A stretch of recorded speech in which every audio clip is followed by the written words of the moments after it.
Bapak Ibu yang saya hormati, makanya saat itulah Rasulullah sallallahu alaihi wasallam bahwasanya inilah agama yang sebenarnya yang pantas kau terima. Mudah-mudahan Ali bin Abi Thalib semakin kuatlah imannya masuk Islam bersama Rasulullah sallallahu alaihi wasallam. Makanya saat itulah sampailah kabarnya bahwasanya Rasulullah membawa Ali salat 2 rakaat pulang dari Si'ib berjumpa dengan pamannya Abu Thalib.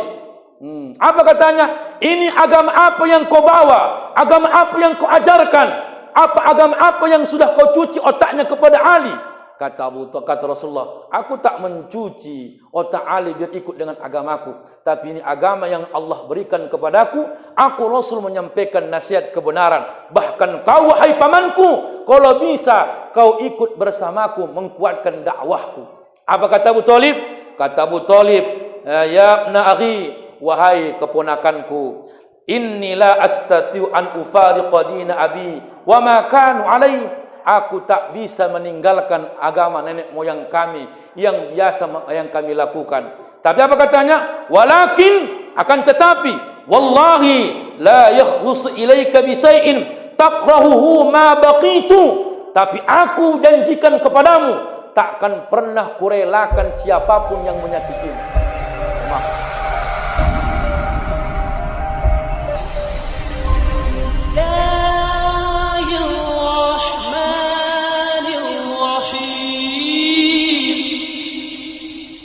Bismillahirrahmanirrahim. Assalamualaikum warahmatullahi wabarakatuh.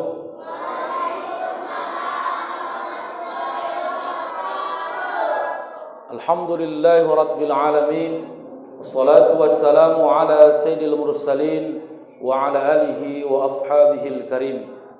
Bapak dan Ibu yang saya hormati, sama-sama kita muliakan Ustaz Hendro yang hadir pada malam hari ini, membuktikan kepada kita semakin cintanya kita dengan majelis ini, semakin banyak orang hadir kemari, baik yang tua maupun yang muda, baik yang hari ini anak-anak mendominasi daripada orang tua. Walaupun niatnya beda, enggak akan ada niatnya mengaji ini. Yang penting menunggu hadiah.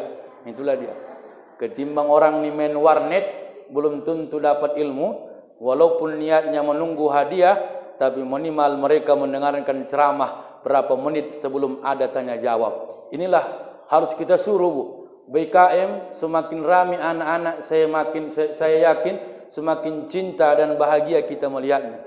Karena rindu kita Ustaz, anak sekarang ramai ke masjid. Rindu kali. Ada pula yang enggak suka ramai anak-anak di masjid. Recok kali kalian. Pulang kalian. Oh, pulang dia. Ada gitu sini. Ada juga. Ada juga. Macam-macam kita ini. Tapi mohon maaf, masjid kita ini mudah-mudahan anak-anak selalu saya tengok tak pernah surut semangatnya. Semangat? Semangat? Mudah-mudahan ini istiqamah. Amin. Salawat dan salam kepada junjungan alam Nabi Muhammad Rasulullah sallallahu alaihi wasallam. Allahumma salli ala sayidina Muhammad wa ala ali sayidina Muhammad. Mudah-mudahan kita layak menjadi umat yang mendapat syafaat. Amin ya rabbal alamin. Bapak Ibu yang saya hormati, dengar baik-baik. Yang punya catatan orang yang paling beruntung. Yang kuat ingatan juga orang yang paling beruntung. Yang paling tak beruntung tak ingat-ingat sampai pulang. Itulah dia. Kalau makanya Bapak Ibu ada nasihat guru saya dulu, kalau belajar waktu muda lupa-lupa ingat.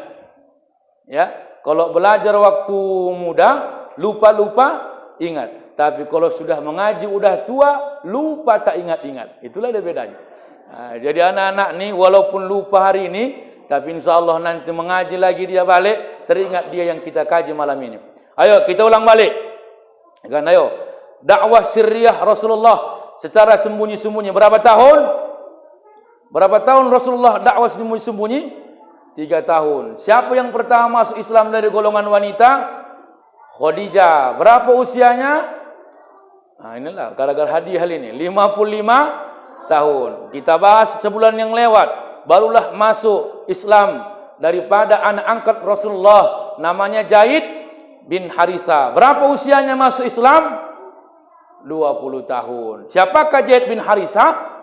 anak angkat Rasulullah sallallahu alaihi wasallam. Siapa yang membelinya? Hakim bin Hizam. Berapa harganya? 400 dinar. Hari itulah diimpakkan sebagai hibah kepada istri Rasulullah, Khadijah binti Khuwailid. Kaji kita hari ini, Islamnya keponakan kandung Rasulullah, yaitu Ali bin Abi Thalib. Dalam kitab As-Siratul Nabawiyah li Ibn al-Hisam, halaman 162, Zikru anna Ali ibn Abi Thalib awwalu zakarin aslama. Maka disebutkan bahwasanya sesungguhnya dari Ali bin Abi Thalib golongan anak-anak yang pertama masuk Islam. Jadi dalam riwayat disebutkan Ali bin Abi Thalib masuk Islam usianya 10 tahun. Dah. Ketika Rasulullah SAW bersama dengan Ali bin Abi Thalib, wa huwa yawma idin ibnu asri sinin. Ketika itu Ali bin Abi Thalib usia 10 tahun. Bagaimana sejarahnya Ali bin Abi Thalib masuk Islam di tangan asuhan Rasulullah? Beliau menyanjungkan nasa'athu fi hijri Rasulullah sallallahu alaihi wasallam wa sababu dzalik. Sebab Ali di bawah asuhan Rasulullah sallallahu alaihi wasallam. Apa sebabnya? Pertama, sejarahnya bahwa Ali bin Abi Thalib masuk Islam di bawah asuhan Rasulullah. Ini ungkapan dari An Muzahid bin Zabr Abi Hazzaz. Qala kana min ni'matillahi ala Ali ibn Abi Thalib wa mimma sana'allahu lahu wa aradahu bihi min khair. Bahwasanya nikmat terbesar, karunia yang diberikan Allah kepada Rasulullah dengan masuknya Islam Ali bin Abi Thalib. Bagaimana sejarahnya? Bahwa sejarahnya Bapak Ibu ini sederhana. Sejarahnya kenapa Ali bin Abi Thalib di bawah naungan oleh Rasulullah sallallahu alaihi wasallam, anna Quraisyan asabathum ajmatun sadidah. Saat itu penduduk Mekah dapat musibah paceklik yang sangat parah. Kalau bahasa kita Pak, lagi apa ini? Krisis ekonomi. Krisis moneter. Wa kana Abu Thalib za'iyalin kasir. Sementara Ali bin Abi Thalib punya tanggungan yang banyak. Punya tanggungan yang banyak. Faqala Rasulullah sallallahu alaihi wasallam. Maka berkatalah Rasulullah sallallahu alaihi wasallam kepada siapa? Paman kandung Rasulullah, namanya Abbas. Yang lebih baik, berapa paman kandung Rasulullah yang kalian ingat? Ayo. Paman kandung Rasulullah, siapa yang ingat? Pertama, Abbas. Ingat ya? Pertama, Abbas. Yang kedua adalah 16 anak Abu Thalib. Ya, 16 anak Abdul Muthalib, 10 laki-laki, 6 perempuan. Ayo. Pertama, yang 10 laki-laki anak Abdul Muthalib adalah Abbas. Yang kedua, Hamzah. Yang ketiga, ayah kandung Nabi Muhammad, Abdullah. Yang ketiga, Abu Thalib. Yang keempat, Zubair. Yang kelima, Haris. Yang keenam, Hazal. Yang ketujuh, Al-Muqawim. Yang kedelapan, Dinar. Baru yang kesembilan, Abu Lahab. Mana lagi? Udah berapa tadi? Udah 10. Oh, jangan 10 kan? Udah 10 laki-laki, 6 perempuan. Siapa 6 perempuan anak Abdul Muthalib? Berarti bibinya Nabi Muhammad sallallahu alaihi wasallam. Ada 6 perempuan. Pertama Safiyah, yang kedua Baida, yang ketiga Atiqah, yang keempat Arwa, yang kelima Barrah, yang keenam Umaymah. Yang punya catatan beruntunglah dia ni. Yang sok-sok ngerti, ditanya nanti tak tahu dia itu. Ayo, 10. Berapa anak Abdul Muthalib? 16. Berapa laki-laki? 10. Berapa perempuan? 6. 10 laki-laki yang menjadi paman Rasulullah berarti 9. Ayo, siapa-siapa? Abbas.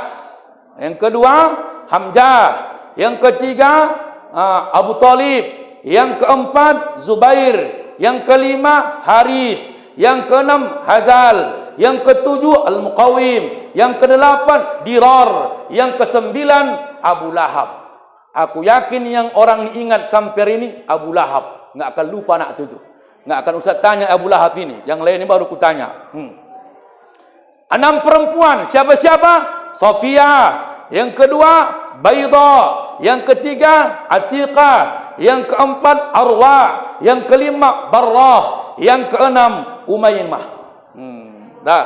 Itulah anak Abdul Muthalib. Itu anak Abdul Muthalib.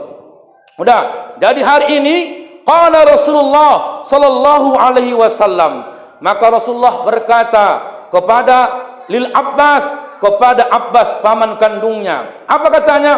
Wa kana min aisari Bani Hasim. Maka saat ini di antara pamannya, dari 9 pamannya, dari keturunan Abdul Muthalib, yang paling kaya adalah Abbas. Itu paling kaya. Apa katanya? Ya Abbas, kata Rasulullah, wahai pamanku Abbas, inna akhaka Aba Talibin kasirul iyal. Sesungguhnya Abu Talib punya tanggungan yang banyak. Baru apa?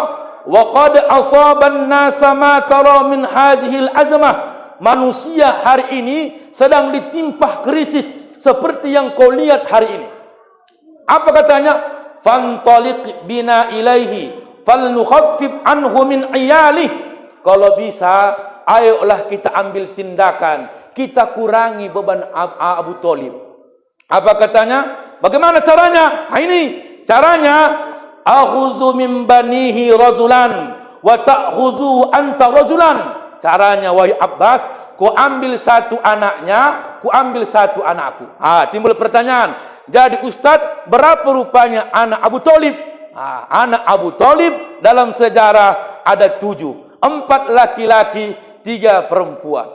Semangat kali anak ini. Dah, tadi beda kan? Tadi anak Abdul Muthalib 16. Anak Abu Talib berapa? 16 pula. 7.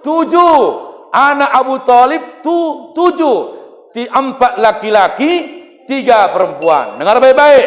Siapa 4 laki-laki itu? Pertama adalah Talib. Maka Bapak Ibu, orang Arab suka membuat nama yang sama dari nama keturunannya. Ya, nama keturunannya. Udah.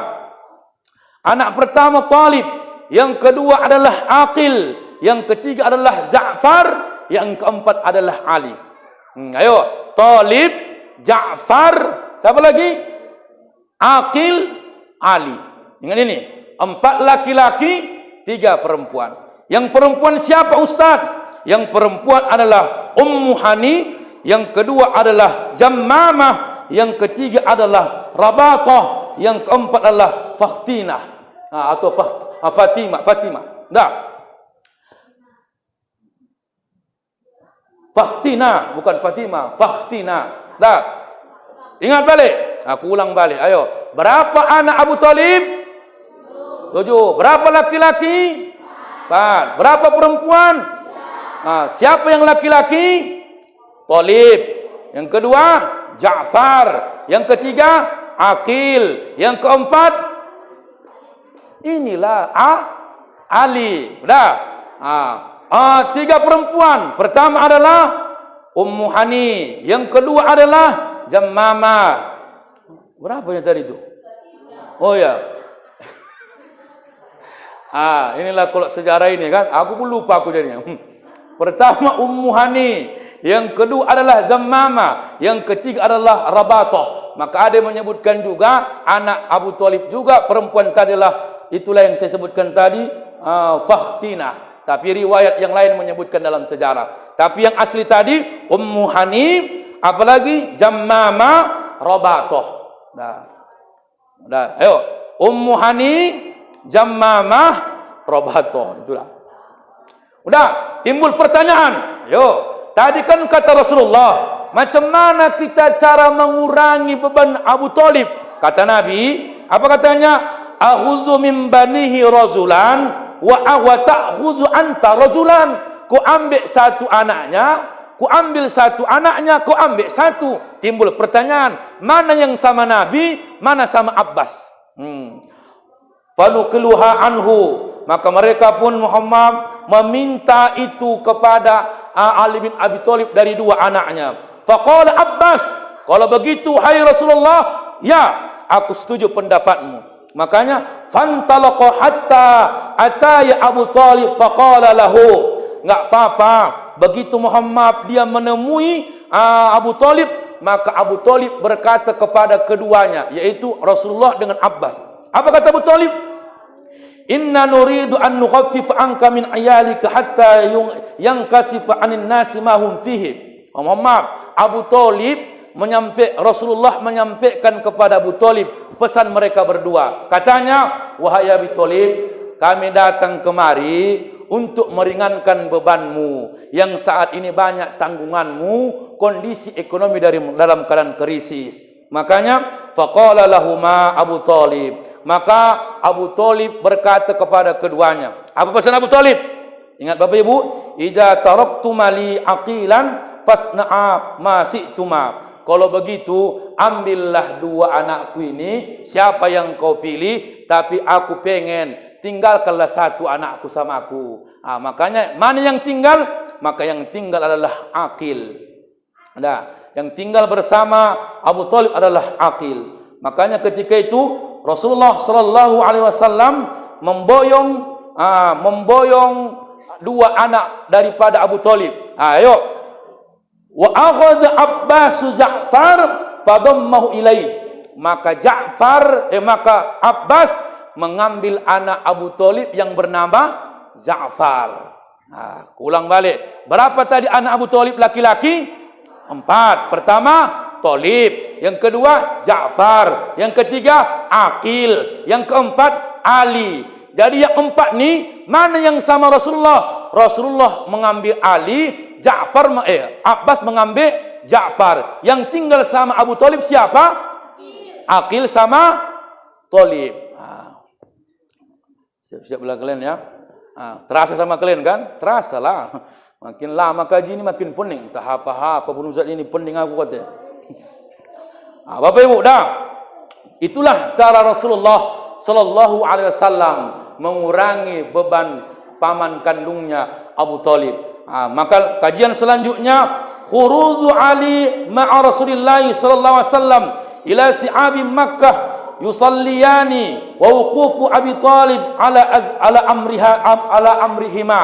Maka Rasulullah keluar bersama Ali bin Abi Thalib, salatlah di sudut Ka'bah. Maka itulah yang diperintahkan. Salah satu yang dilihat daripada Ali bin Abi Thalib, bagaimana Rasulullah melakukan satu dakwah yang dilihatnya langsung depan matanya. Rasulullah salat.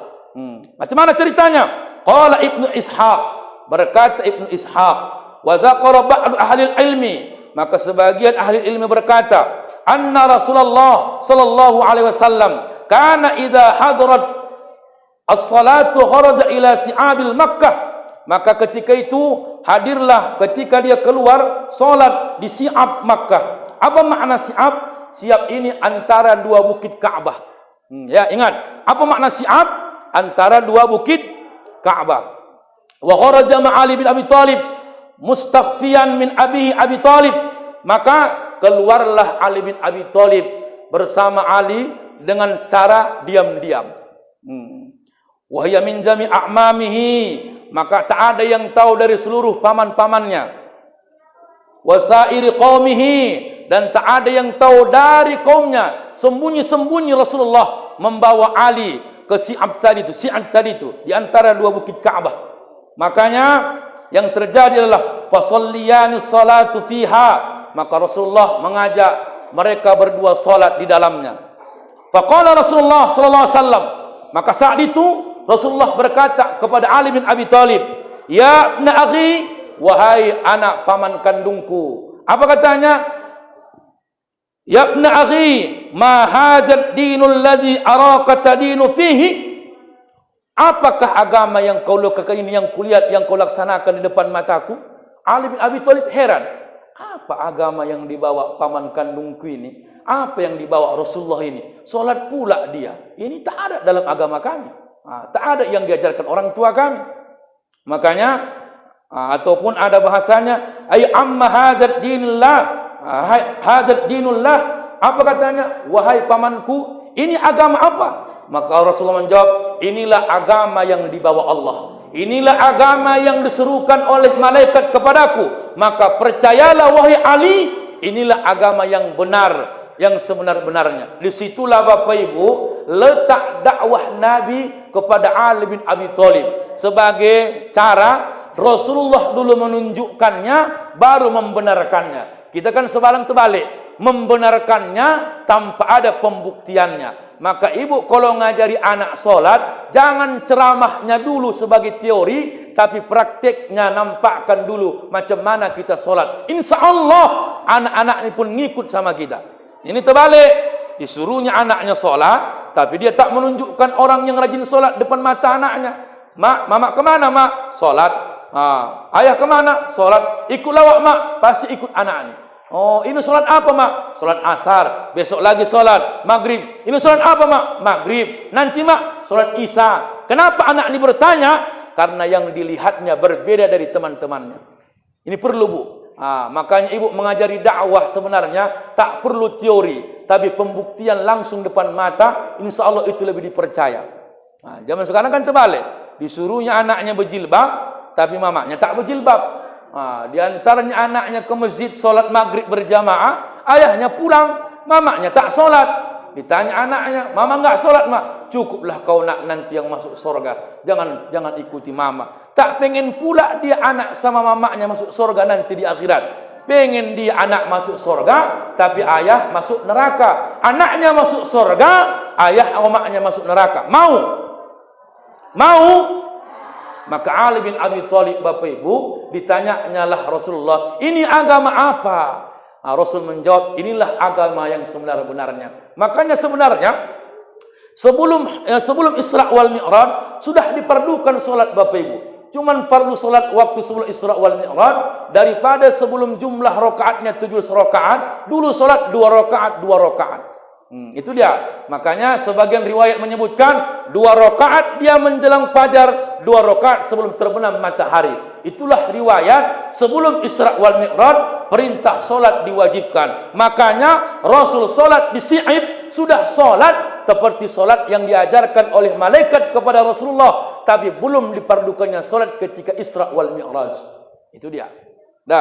Bapak Ibu yang saya hormati, makanya saat itulah Rasulullah sallallahu alaihi wasallam bahwasanya inilah agama yang sebenarnya yang pantas kau terima. Mudah-mudahan Ali bin Abi Thalib semakin kuatlah imannya, masuk Islam bersama Rasulullah sallallahu alaihi wasallam. Makanya saat itulah sampailah kabarnya bahwasanya Rasulullah membawa Ali salat 2 rakaat pulang dari Si'ib berjumpa dengan pamannya Abu Thalib.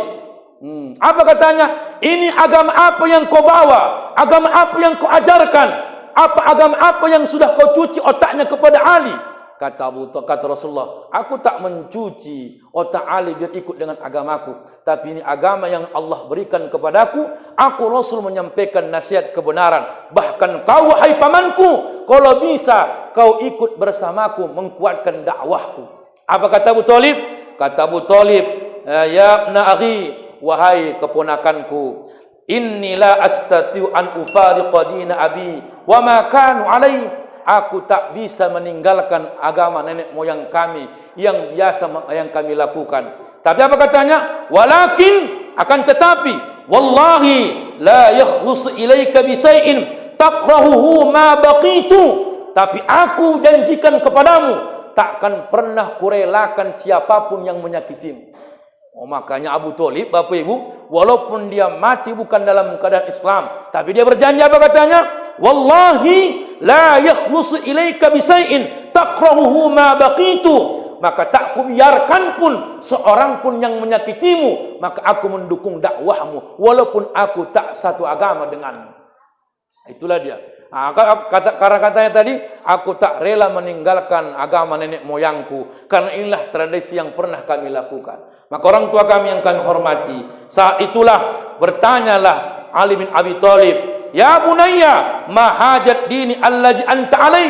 Wahai anakku, iya ya, apakah agama yang sudah dibawa oleh Rasulullah kepadamu? Maka Ali bin Abi Thalib, ya abati amantu billahi wa rasulih. Maka wahai ayahku, aku beriman kepada Rasulullah. Aku beriman kepada Rasulullah. Wa saddaquhu bima jaa bih.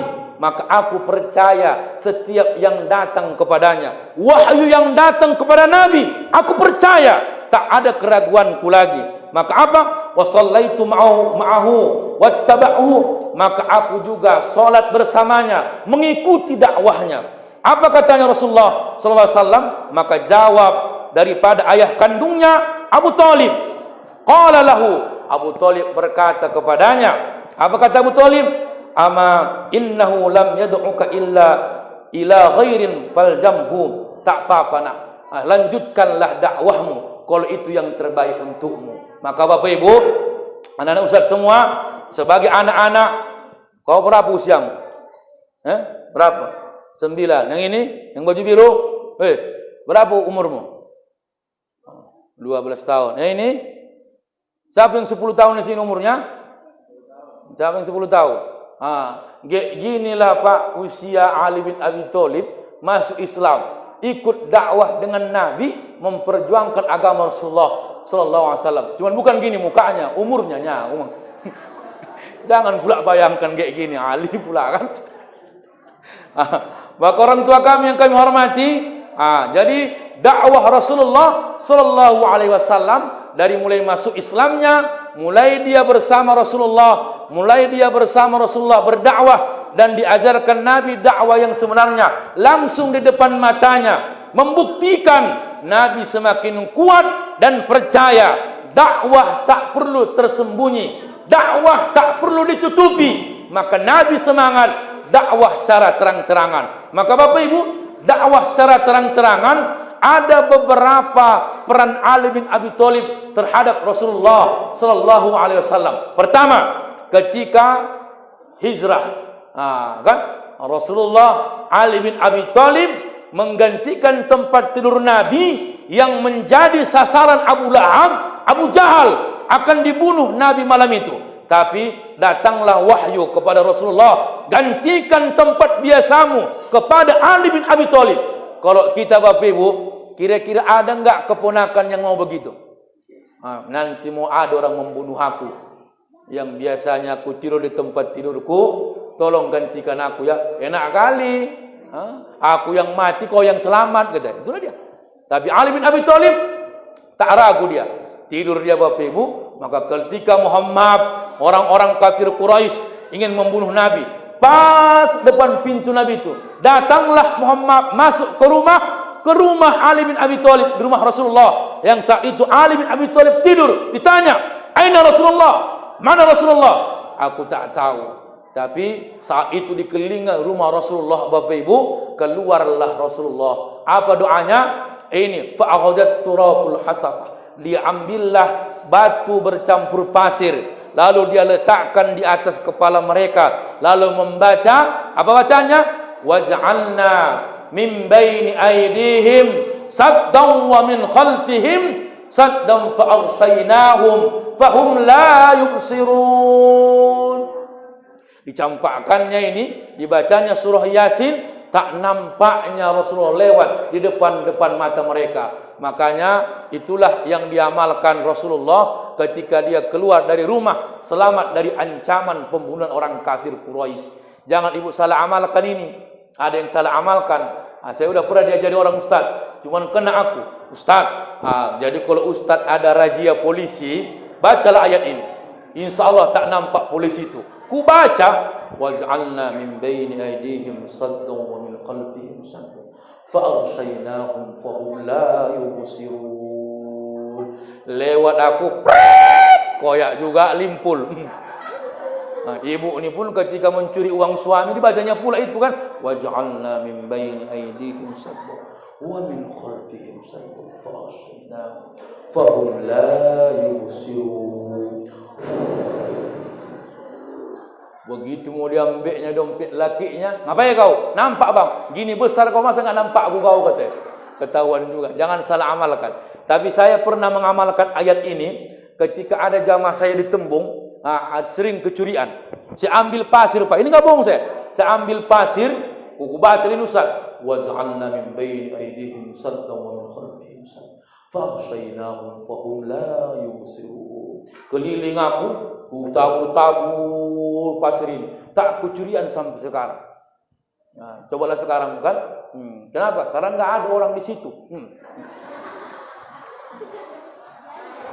Nah, peran Ali yang kedua, ini pula peran Ali yang kedua yang paling dahsyat adalah saya ambil dalam kitab Dalailun Nubuwah, penulisnya Ibnu Katsir Ad-Dimashqi. Turun ayat. Apa ayat yang turun? Allah Subhanahu wa taala berfirman, "Wa anjir ashiratakal aqrabin." Maka wahai sampaikanlah peringatan ini orang-orang terdekatmu. Itulah dakwah pertama Nabi secara terang-terangan. Tapi Nabi Muhammad sallallahu alaihi wasallam merasa takut. Maka falamma nazalat hadhil ayah ala Rasulillah sallallahu alaihi wasallam wa anjir ashiratakal aqrabin wahfiz janahaka limattaba'aka minal mu'minin. Maka saat itu turunlah ayat menceritakan bahwasanya berilah peringatan kepada kerabat yang terdekat, rendahkan dirimu terhadap orang-orang yang mengikutimu, yaitu orang-orang yang beriman. Makanya Bapak Ibu, qala Rasulullah sallallahu alaihi wasallam, berkata Rasulullah sallallahu alaihi wasallam, aradtu inni bada'tu biha qaumi ra'aitu minhum ma'aqrahu fasamattu. Aku tahu, kata Rasulullah, bahwa jika aku sampaikan hal ini kepada kaumku, pastilah aku akan menerima jawaban yang tak kusukai. Maka saat itu ma'akrahu, mereka tak suka aku sampaikan ini. Fasomattu, maka aku pun diam. Maka datang peringatan. Mohon maaf Bapak Ibu, kalau kita berdakwah, dakwah kita itu tak diterima orang setempat, rasanya mohon maaf Pak, malas untuk berdakwah. Contoh, udah awak buat pengajian di masjid nih, awak buat caranya biar rame, dibuat kuis, dibuat makan malam, dan tu pengajian subuh, dibuat sarapan, tak juga ada orang menghargai itu. Muhammad Pak, jangankan sekelas Nabi, kita saja manusia biasa, udahlah, gak usah buat pengajian lah, dibuat pun yang baik-baik, nggak ada yang datang. Begitulah Rasulullah. Kusampaikan pun yang baik ini, tak ada yang mau ini. Ketimbang sakit hati aku ditolak orang, fasomattu, lebih baik aku diam, gak usah aku sampaikan. Makalah apa yang terjadi? Faja'ani Jibrilu, maka datanglah kepada aku Jibril. Faqala, maka Jibril berkata kepada Muhammad, ya Muhammad, illam taf'al ma amaraka bihi rabbaka azzabaka rabbuk. Apa katanya? Wahai Muhammad, kalau kau tak melakukan apa yang telah diperintahkan Allah kepadamu, niscaya Tuhanmu akan mengazabmu. Oh, datang Jibril mengancam, ya kan? Ya Muhammad, illam taf'al ma amaraka bihi rabbuka azzabaka rabbuk. Kalau tak kau sampaikan ini, maka Tuhanmu akan mengazabmu. Kalau sekarang dakwah di mana ada Pak? Kita yang diancam jangan disampaikan. Muhammad, aku dah kualami ini Bu. Ustaz, ya, di sini Ustaz ada pejabat. Jangan singgung ini ya, nanti tersinggung dia. Ustaz, di sini ada wali kota, jangan sampaikan ini ya, nanti dia marah sama panitia. Kami yang ngundang Ustaz. Inilah zaman sekarang. Yang Rasulullah terbalik. Kata Jibril, jangan tak kau sampaikan perintah Allah ini. Kalau sudah kata Allah, berikan peringatan kepada orang-orang terdekat, maka rendahkan hatimu orang-orang yang mengikutimu, yaitu orang-orang yang beriman. Nabi Muhammad, ku sampaikan pun ini tak ada gunanya. Tak akan ada yang mau beriman sama aku. Memang orang kafir Quraisy ini parah-parah. Makanya Bapak Ibu, bagaimana caranya? Rasulullah sallallahu alaihi wasallam dengan semangat, fasna laka ya Ali. Maka saat itu disampaikannya sama Ali. Inilah peran Ali. Wahai Ali, syatan ala sa'in min tu'am, buatkanlah makanan dengan menyembelih seekor kambing, satu sok makanan. Satu sok itu Bapak Ibu, dalam ukuran orang Arab itu 4 kali genggaman tangan orang dewasa. Ya, satu sok adalah 4 kali genggaman tangan orang dewasa. Maka saat itu apa katanya?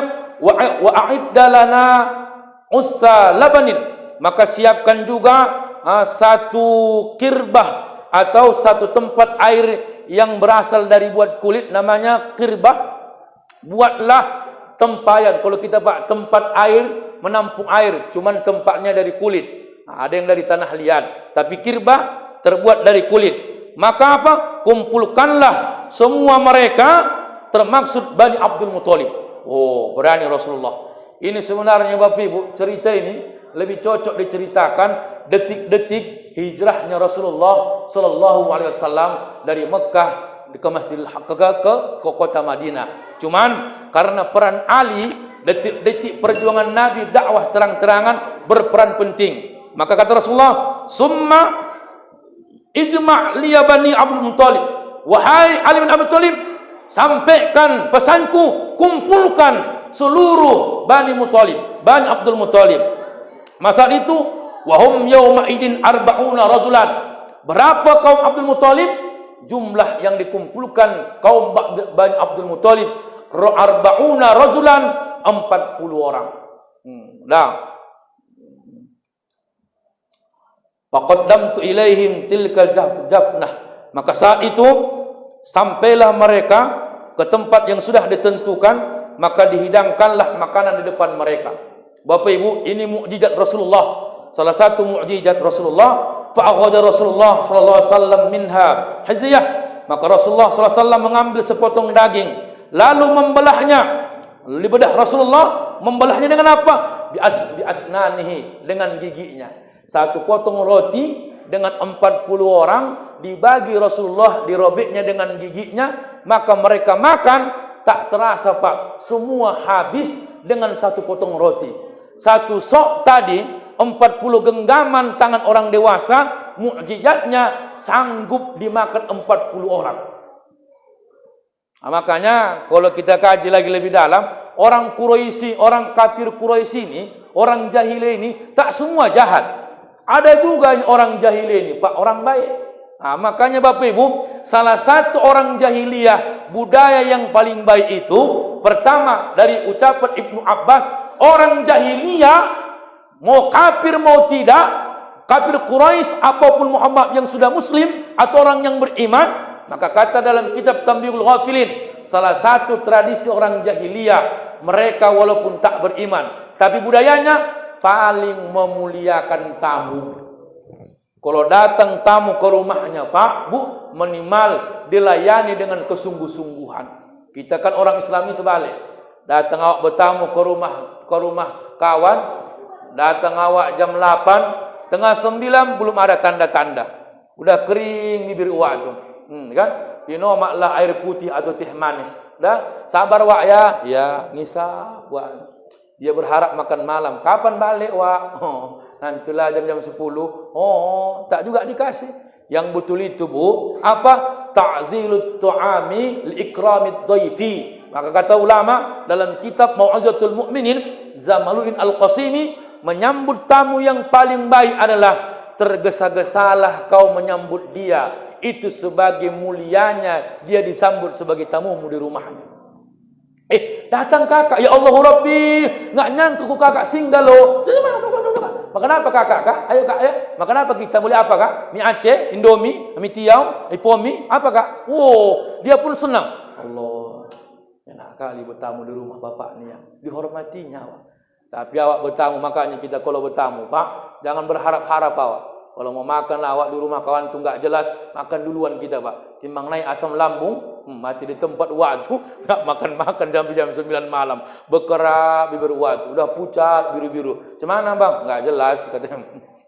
Nah, tapi kalau masjid Babus Salam ini, insya Allah jelas, insya Allah jelas. Kalau aku tengok tadi di kamar mandi, udah ada aku tengok di plastik warna biru, nasi kotak. Aku liar mata aku, Pak. Aku tengok-tengok, oh ini jelas ini malam ni aku pikir kan. Begitulah dakwah itu, betul Pak. Kadang-kadang bukan enggak banyak keluar uang masjid ini untuk dakwah ini. Kadang begitulah Ustaz Hendro membuat jamaah ini terpancing. Cuman kadang-kadang yang pala aku kadang-kadang Bapak Ibu dipancing pun pakai makanan, orang enggak ngerti. Aku dah pernah aku kena. Kalau pengajian subuh, habis pengajian dapat sarapan, tapi yang sakit hatiku waktu ceramahnya tak didengarkannya. Begitu sarapan minta dari luar, minta 2 bulan, 2. Ini tak cocok, ya kan? Maka kalau bisa Pak, yang dengar pengajian dulu selamatkan, ya kan? Ya, yang enggak mendengar pengajian, tak dapat pun dia, itu risiko dia. Kenapa dia di luar, kan? Yang di dalam ini selamatkan dulu. Ini kadang-kadang pala aku nengoknya, kan? Waktu ceramah tak nampak batang hidungnya. Gitu makan, di luar makan. Enak kali Ustaz, makan kita yuk, kata. Jajannya pula makan, kan? Ini contoh. Maka Rasulullah, mukjizatnya salah satunya adalah satu sok, 4 kali genggaman tangan orang dewasa, 1 kirba, 1 tempat tuangan tempat air terbuat dari kulit. Rasulullah suruh makan, semua cukup. Roti sepotong, Rasul potong dengan giginya, cukup. Makanya orang kafir Quraisy mengatakan bahwasanya ini udah kena guna-gunai kita ini. Siapa yang bilang ini? Tukang kompor di zaman saat itu adalah Abu Jahal. Itu Abu Lahab, mohon maaf. Abu Lahab. Apa kata Abu Lahab? Saharukum. Hei, kau udah kena sihir oleh Rasulullah Muhammad. Manalah mungkin 40 orang kita datang ke rumah dia ini, ternyata makanan yang sedikit ini cukup kita kenyang semua. Tak cocok ini. Ada ilmu-ilmunya ini, pemain ini. Makanya Bapak Ibu, di dakwah ini pun ada yang tukang kompor, ada yang tukang fitnah, macam-macam. Endro, siap-siaplah Ustaz. FKSM ada yang fitnah. Allah, 2024 ini. Ini contoh, ya kan? Pasti main dia ini. Enggak mungkin enggak main. Betul-betul main. Saya berharap Bapak Ibu enggak bohong saya dukung itu ustaz-ustaz yang punya potensi harus memegang kekuasaan di negeri ini. Kenapa? Muhammad rata-rata Pak yang megang kekuasaan hari ini ahli maksiat, peminum, makanya dugem orang tu ketahuan. Kenapa? Ustaz kalau mencalon tak ada simpatis jamaah, takut dia Muhammad. Allah, nanti ujung-ujungnya korupsi. Ketimbang orang-orang di luar sana Bapak Ibu ahli maksiat masuk. Maka dakwah itu bukan harus Muhammad Ustaz, tak boleh berdakwah dengan politik. Wajib.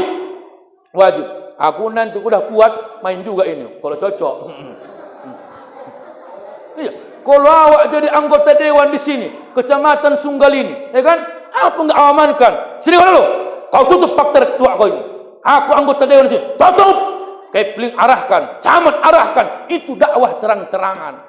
Maka Nabi waktu sikit pengikutnya tak berani dia komentar. Ketika sudah banyak orang masuk Islamlah tadi Ali bin Abi Thalib, masuk Islamlah nanti Abu Bakar Siddiq, masuk Islam Zaid bin Harisah, selanjutnya masuk Islam paman kandungnya Hamzah. Oh, nanti Muhammad kalau diterangkan Ustaz kita nanti Muharram, cocok diterangkan ini. Bagaimana ditawarkan oleh orang-orang kafir Quraisy, Muhammad, berhenti kau berdakwah, ku kasih kau jabatan. Muhammad, berhenti kau berdakwah, ku kasih kau keuangan banyak, berlimpah ruah. Apa kata Muhammad?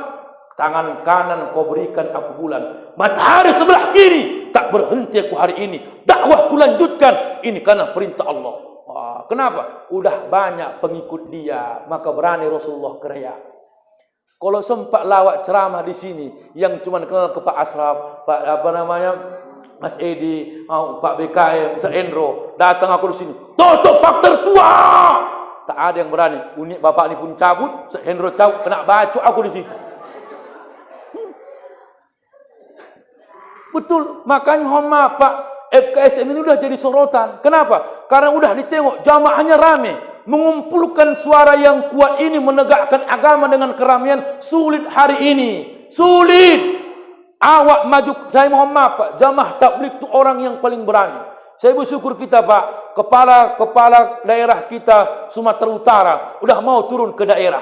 Itulah wakil gubernur Sumatera Utara. Tahu dia, punya kuasa dia, walaupun wakil gubernur, turun dia ke daerah. Minoritas berdakwah kurus 3 hari, disampaikannya pesan dia. Siapa yang enggak takut orang lain?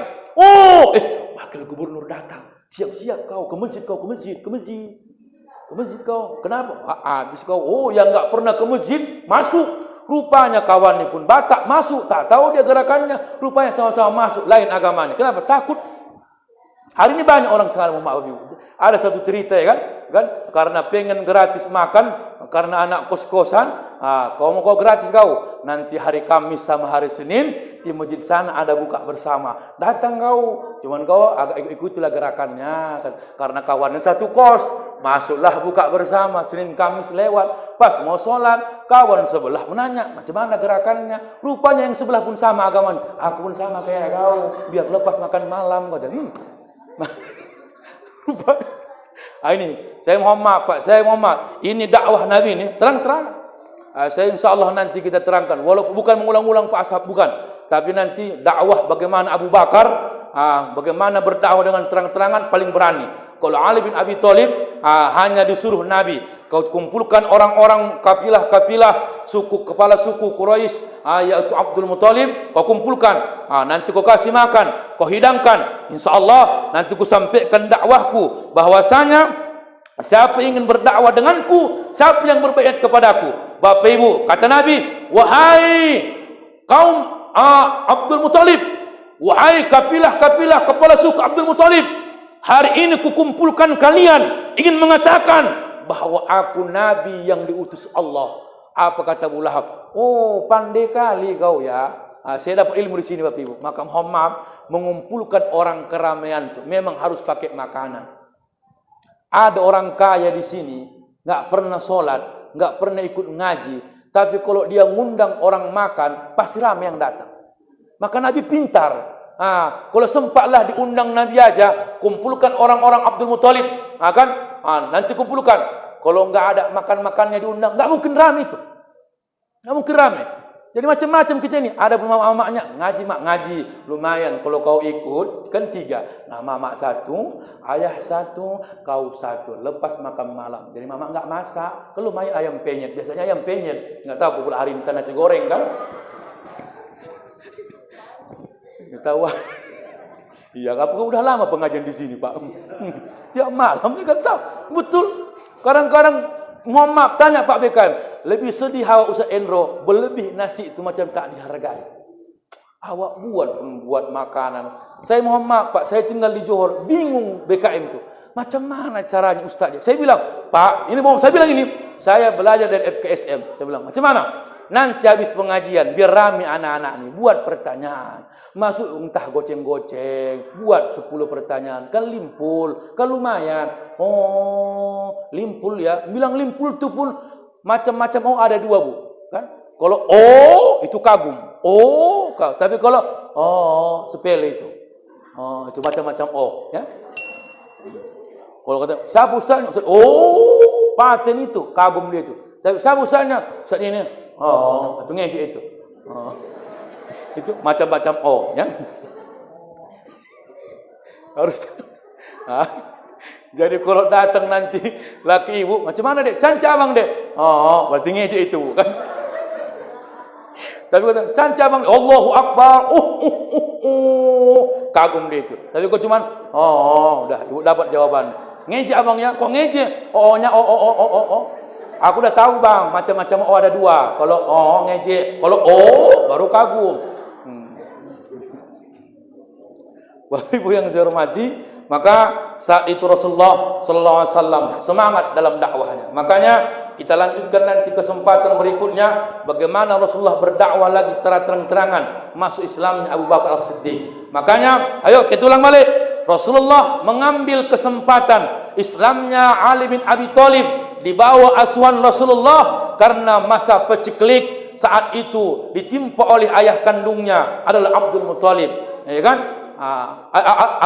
Abu Thalib. Anak Abdul Muthalib berapa dari paman kandung Rasulullah? Ada 10, ya kan? Anak Abdul Muthalib ada 16, 10 laki-laki, 6 perempuan. Dari paman kandungnya yang mengambil daripada anak Abu Thalib namanya adalah Abbas.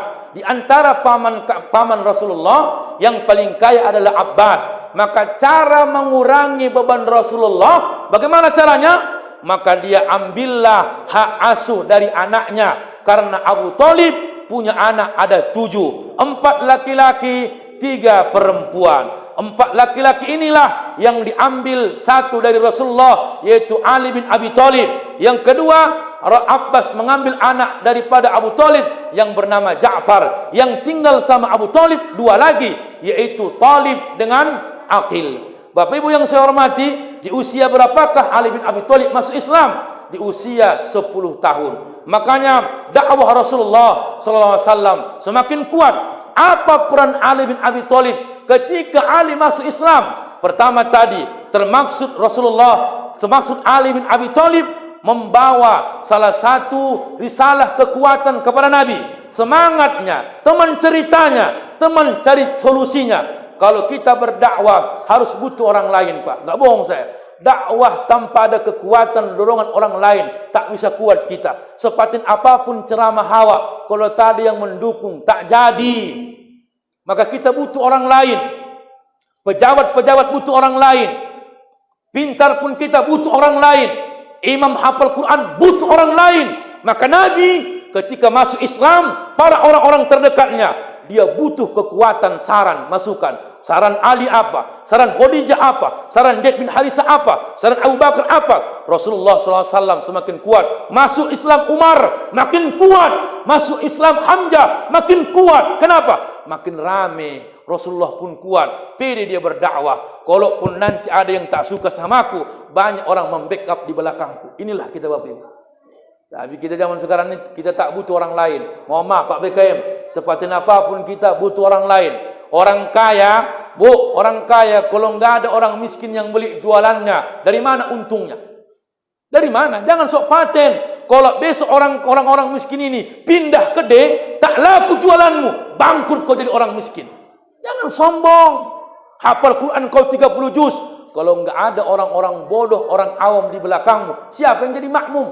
Walaupun kau hafal Quran 30 juz, butuh orang lain. Ceramah, kalau enggak ada orangnya, siapa mau kami ceramai? Paten pun awak ceramah, tak ada orangnya, datang sendiri aku, bawa tripod. Assalamualaikum. Orang bilang, udah gila kawan ni kata. Coba. Jadi semua ini butuh orang lain. Walaupun kadang-kadang orang lain ni tak membutuhkan kita lagi. Ini yang paling menyakitkan. Begitu nanti Bapak Ibu, bagaimana Rasulullah SAW berdakwah, itulah kegembiraan Nabi ketika Rasulullah berdakwah secara sembunyi-sembunyi, langsung dengan terang-terangan. Barulah nanti perjanjian-perjanjian yang disepakati kaum Muhajirin dengan orang-orang Ansar sampai di Madinah. Makanya ada bahasa petuah dari ulama kita mengatakan, Saifur Ram Al-Mubarak Furi, kesenangan dalam berdakwah adalah kadang-kalanya di kampung sendiri kita tak dihargai, tapi di kampung orang lain kita dihormati. Mohon maaf ini. Kalau di kampung sendiri awak, Nabi Muhammad lahir di Mekah, besar-besar di Mekah, orang-orang kuat, orang-orang Mekah, tapi orang Mekah yang ingin membunuhnya. Tapi Nabi sampai di Madinah, orang Madinah menyambutnya dengan gembira, bahkan pakai syair. Tahu syairnya apa? Tala'al badaru alaina min sani wajabas mada'a.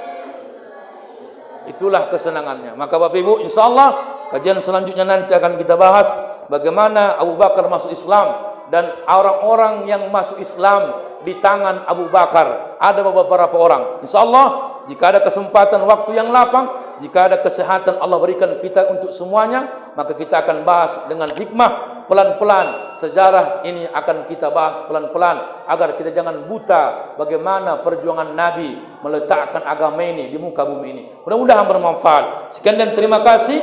Allahu a'lam bishawab. Assalamualaikum warahmatullahi wabarakatuh.